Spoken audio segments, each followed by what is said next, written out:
بسم اللہ الرحمن الرحیم۔ بیوی کے حقوق معصومین علیہ السلام کی نگاہ میں رسول صلی اللہ علیہ وآلہ وسلم نے فرمایا، جبرائیل نے مجھے خواتین کے بارے میں اتنی تاکید کی کہ میں نے سمجھا کہ خواتین کو طلاق دینا کسی بھی صورت میں جائز نہیں، سوائے اس صورت میں کہ جب وہ آشکار طور پر کسی فحاشی کا شکار ہو۔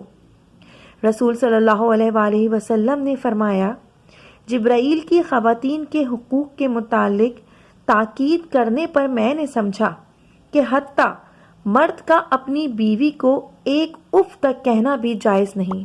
امام جعفر صادق علیہ السلام نے فرمایا، خداوند متعال اس بندے پر رحم کرے جو اپنی بیوی کے ساتھ نیکی کرتا ہے اور اپنی بیوی کے ساتھ معاملات کی اصلاح کرے۔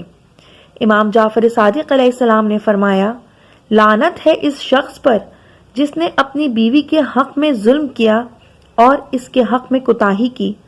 تم میں سے بہترین وہ شخص ہے جو اپنی بیوی کے ساتھ صحیح رویہ رکھے۔